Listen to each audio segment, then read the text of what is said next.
What up, though? Thanks for tuning in. Don't forget to like, comment, subscribe on the video. And today I'm coming at you with another bad motherfucker album you should know. Today we going West Coast with it. West Coast. Not too early, not too late, but definitely an album you should know. Taking this to 2005, 2004, 2005. Talking about the game, the documentary. What you know about it? What's this G-Unit? Game was on G-Unit, Shady, Aftermath, all that with this album. Damn, this a bad motherfucker, dog. Go research this motherfucker, dog. The documentary, the game. Off top. There was a lot going on with this album. For subtle different reasons. First of all, it's coming off of an album. It's coming off of a label that's mostly East Coast guys, you know. I mean, the G-Unit part of it. You know, you had the 50 Cent, Yayo, Lloyd Banks. Even though Buck was from the South, Young Buck. But everybody was hold down their whole frame of coast representing for the unit. So the game was representing the West Coast side of the whole crew. And when this album came out, these guys was really on their peak. They was really at their peak. You know, 50 Cent was hot as fuck, definitely. Then you got the Dre stamp on it. Borderline, the Eminem stamp on it, because he the one put out 50. So it's all Shady, Aftermath, Interscope, all that shit, man. I'm talking about just set up right, just to be in a good position in a successful album off top. It's like all the ducks, everything was just lined up. And he came through. The game came through on this album. I think this is definitely an album you should know.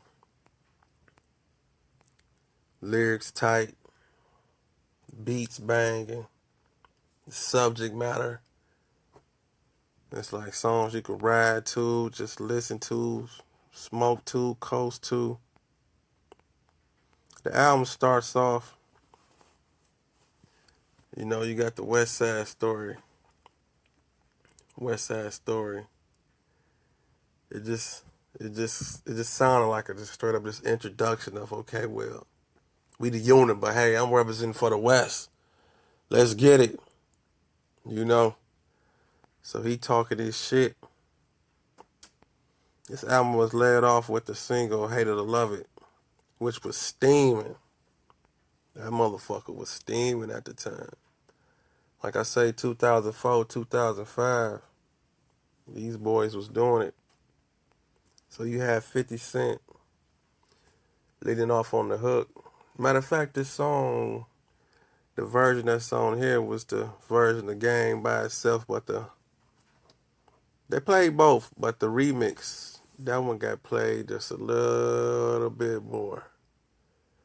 But it still all pushed this album though, because this song was off of this album. So when they released it, it definitely pushed this album, because this was the album that was out. Even though it definitely was other songs on here worthy of, you know, having a potential, you know, to running with the radio. Like that How We Do, 50 Cent was on that one too.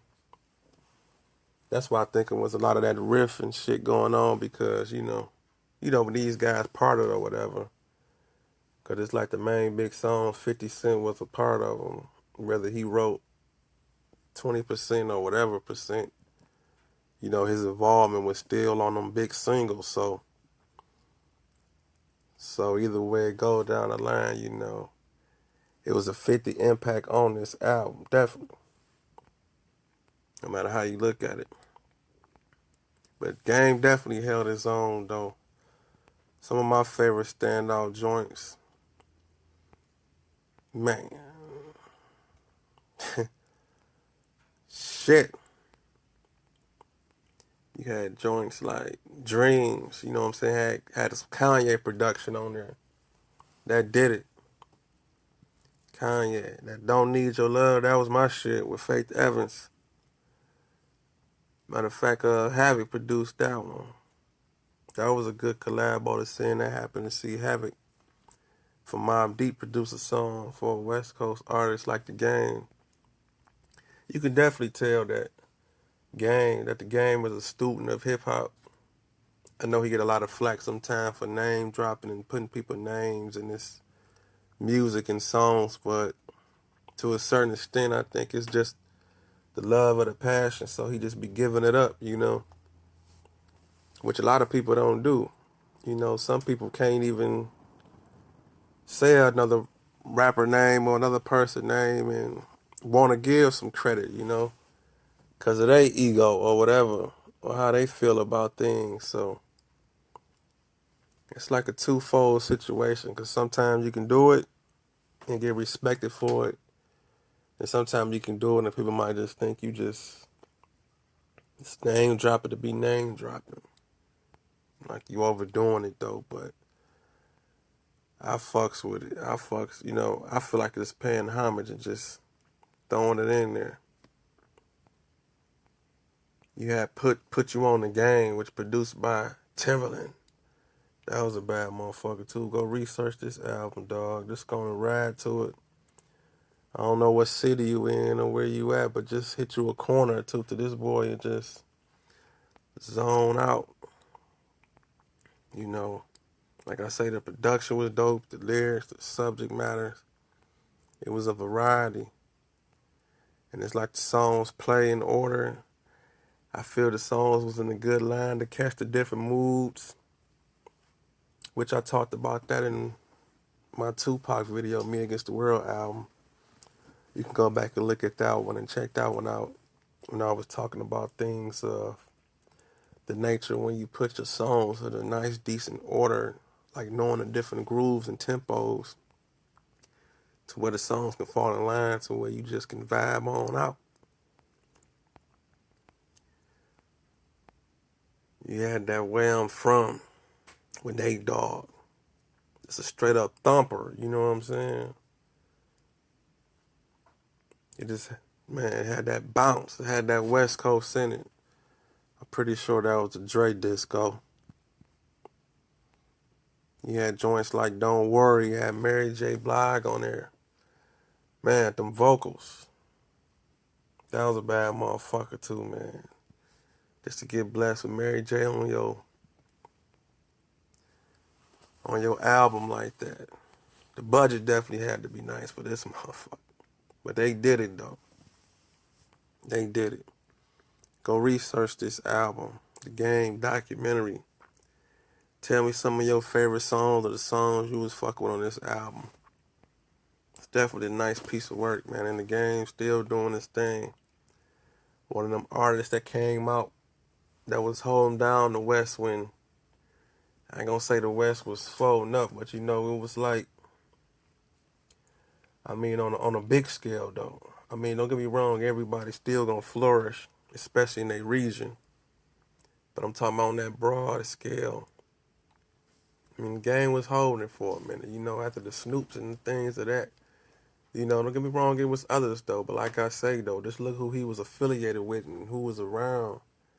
And think about all them labels that I just said that was backing this shit, man. That was a big deal. That was a big deal. This album was definitely a big deal and came out at a good time. And the documentary, The Game, go research this album. Like, comment, subscribe. Get with y'all on the back end. It's your man, Rap Talk.